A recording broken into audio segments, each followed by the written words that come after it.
변희재 씨가 출마합니다. 소나무당으로 출마하는데 비례대표 2번을 받아서 출마할 것 같습니다. 그러면 3% 이상만 받아도 변희재는 국회의원이 돼서 한동훈과 윤석열의 태블릿 PC 조작 혐의에 대해서 그 책임을 반드시 묻겠다라고 합니다. 바로 변희재 대표와 관련된 건데요. 소나무당 얘기를 좀 하려고 합니다. 좀 이따가 조국신당 왜 이렇게 폭발적 인기를 끌고 있는지 따져볼 텐데요. 역시 우리 출연자가 오늘 언론에 보도가 됐다면 그 이유 깊은 속내 직접 들어봐야 되지 않겠습니까? 자, 오늘 소나무당 영입 인사로 발표가 됐더라고요. 예, 처음으로 발표했죠. 그러니까 지금까지 어찌 보면 소나무당이 지금까지 첫 공식 활동을 시작한 겁니다. 네. 예, 그래서 저하고 손혜원 씨 선대본부장하고 최대집 전 이사협회장 네. 그리고 정철승 변호사, 김도현 전 베테랑 대사 예, 이렇게 이제 발표를 했습니다. 그 경북에 또 이번에 이제 그 지역 대변인 뭐 여성 대변인 그 정다은 씨, 정다은 씨 이분도 뭐 굉장히 똑똑하게 지역 활동 열심히 했던 민주당에 예, 이제 지역분에서 제가 잘못 몰라서 그랬는데 어쨌든 그러면 이제 윤석열 정권 퇴진을 위해서 길거리에 나가서 열심히 싸웠던 송영길 대표 그리고 이제 손혜원 전 의원 이렇게 하면서 주목 가는 분이 두 사람이 있습니다. 자, 변희재 대표하고 의사협회장을 지냈던 최대집 회장이 이제 내일도 사실 저희 방송에 직접 나와서 저희들이 토론을 할 텐데요. 자, 이렇게 됐다는 것은 자, 이 정당의 성격이 뭐냐? 자, 사진 나옵니다. 아, 얼굴이 여러분 보십시오. 아, 이분들입니다. 이분들이 자, 길거리에 나가서 윤석열 정권과 어떤 투쟁을 할 건지 얼굴 한번 보십시오. 제일 오른쪽이 최대집 전 의사협회장이고요. 가운데가 변희재 대표, 왼쪽이 손혜원 전 민주당 의원입니다. 이 세 분이 전혀 다른 길을 걸은 것 같지만 이번에 소나무당에서 똘똘 뭉쳤습니다.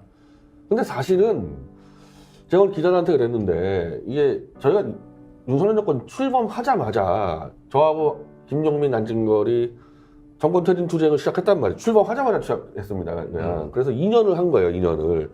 어리면 소영길 대표는 그 중간에 들어온 거고 그러니까 소나무당으로 딱 어떻게 보수가 왔지 이렇게 하면 이상한데 계속 2년 동안 계속 우리 태극기 촛불을 같이 들어서 정권 퇴진 투쟁을 했기 때문에 그 흐름이 그냥 그대로 소나무당 왔다고 보면 되는 거죠. 네. 최대엽 대표도 거기 참여했었던 거거든요. 네. 그 사진 잠깐만 띄워주십시오. 아주 그 부산갈매기님께서 댓글을 멋진 걸 보내주셨습니다. 자, 사진 한번 보여주십시오. 이야, 인상파들이네. 이렇게 해놨어요. 우와, 인상파들이네. 저분들이 윤석열 정권 퇴진 운동을 주도해왔고, 이번에 소나무당에서 보수 진보가 함께 손을 잡았고, 그 결과가 어떻게 될지 여러분 이제 지켜볼 텐데요. 현재 소나무당 당원이 몇 명 됐습니까? 16,000명으로 지금 16,000명 됐으면 괜찮아요. 예, 엄청나죠. 예. 조국신당이 지금 한 6만 명 정도 6만 갖고 가까이 됩니다. 예. 지금도 그래서 늘어나는 것 같아요. 소나무당은 그러면 자, 지금 변희재 대표는 이번에 영입됐으면 출마를 하시는 건가요? 그러니까 최대엽 대표는 목포 출마로 하고 있죠. 목포 지역구 출마입니까? 지역구 지역구 출마로 정해졌고. 저는 이제 비례로 가서 이제 흥행을 일으켜야 되는 그러니까 비례라는 게 앞번호를 받으나 마나 3%가 안 나오면 다 떨어지는 거니까 어떻게 해서라도 흥행력 있는 사람들을 최대한 모아서 뭐 5% 10% 만들어야 되지 않겠습니까? 그러니까 단순히 비례 출마가 문제가 아니고 우리는 당대표가 감옥에 있다 보니까 손혜원 씨나 저 같은 경우는 영입을 해서라도 비례 흥행을 시켜야 되는 그런 입장이죠. 네. 아니 그런데 일단 상위 순번은 어차피 이번은 여성이고 우리 당원 투표로 정합니다. 아니, 당원 투표라 그건 알겠는데 아니, 조국신당 혁신당도 당원 투표예요. 그런데 그 일단 1번은 여성이 맡아보고 2번이 이제 최상위 순번인데 그 3% 넘으면 2번까지는 돼요. 그리고 저기 5% 정도 되면 이제 그 병립형고목도 받는 거예요. 한 4명 정도 될 수 있죠. 그렇죠. 될 수가 있어요. 왜냐면은 제가 보기에는 변희재 대표 혼자 3% 효과는 난 충분히 된다고 봐요. 그러니까 비례 정당 투표에서. 그러니까 지금 이제 조국신당의 컨벤션 효과는 지금 어떤 그 최절정을 향해서 가고 있지 않습니까? 그러면은 이제 진보 전체가 이 밥상에 그 상차림판이 돼버려가지고. 네. 근데 일단 변 대표가 거기서 어떤 그 좀 압도적인 득표를 했다. 그렇게 될 때 3% 그렇게 어렵지 않습니다. 좀 분명히 가능하다고 보고. 그랬을 때 일단은 전체적인 또 하나의 관전 포인트가 저기 송영길, 조국에 이어서 변희재 대표 국회 입성 여부가 되는 거예요. 우와. 이게 되는 것이죠. 약간 왜 떨리죠? 그 말. 그러니까 저는 오늘 이제 기자들 앞에서 내가 8년 동안 태블릿 범죄를 나는 잡았다. 앞으로 잡겠다는 게 아니고 윤석열 한동훈의 범죄를 잡았는데 이걸 국회의원들이 법사에서 해결해 줬으면 되는 걸 이거 안 했기 때문에 내가 직접 들어가서 난 발표하겠다. 윤석열 한동훈 범죄고 다 때려잡겠다 해서 내 상식으로는 제가 만약 수사하면 무조건 법사에 들어가겠죠. 그러면은 난 1년 안에 끌어낼 수 있을 것 같은데 윤석열 한동훈을 나 혼자만 가도. 근데 이제 소영길 들어오고 뭐 최대집 들어오고 이러면 뭐 아군들 들어오는 거 아닙니까? 그래서 아니 근데 거긴 지역구잖아요. 그러니까 국회 들어오면은 들어오면. 그러니까 저는 1년 안에 끌어내리겠다. 내 상식 1년 안에 끌어내리고 이제 저뿐이 아니라 이제 우리는 좀 파일을 키워야 돼서 저랑 비슷하게 이 윤석열의 범죄기를 갖고 있는 사람들이 백은종 대표 있고 또 강진구 기자 있으니까 다 같이 나가서 우리는 1년 안에 끌어내겠다는 공약을 내세우고 1년 안에 끌어내려면 우리는 나가는 거고 원래 번호 가는 거고 못 끌어내려면 이제 공약 실패니까 빠지는 거고 저희는 좀 그렇게 지금 할 계획이에요.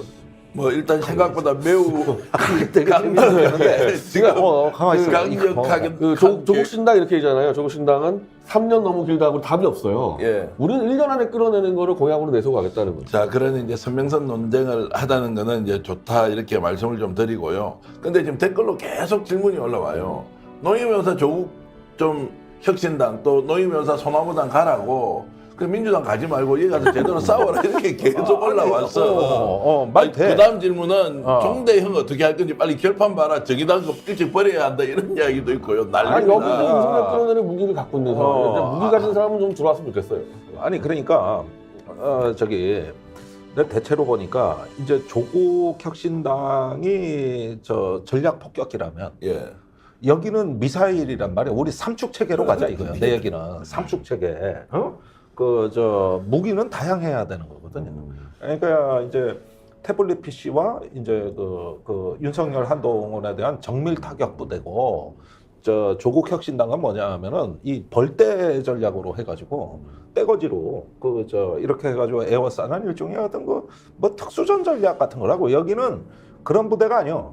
조국 혁신당하고 달리 여기는 정밀 타격 부대라. 정밀 타격 부대. 그러니까 이렇게 하면 이제 군사적인 진영 편제 이런 것들 이런 걸 러시아가 잘못해 개차반난 거예요. 이게 제대로 이게 갖춰지는 거예요. 이게.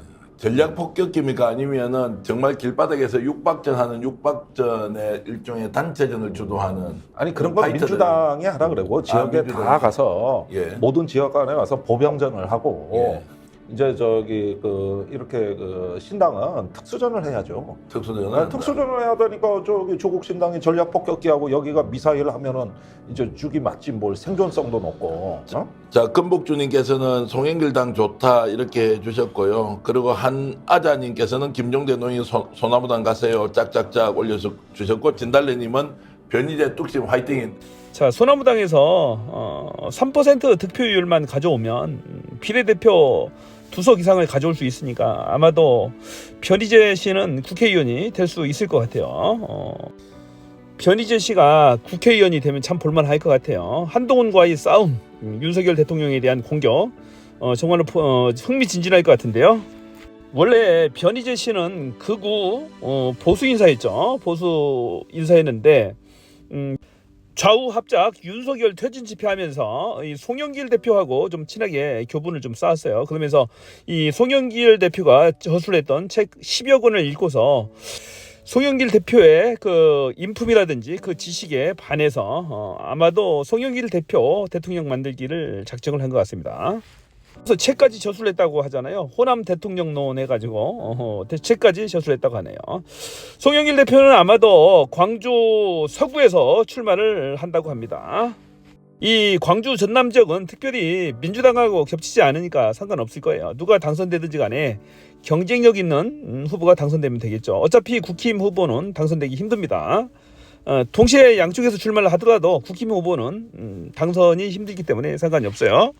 그런데 현재 이 광주라든지 전남의 민심은 상당히 송영길 쪽에 우호적이라고 그러네요 보니까. 그래서 3% 이상 득표하는 것은 전혀 문제가 없다라고 합니다.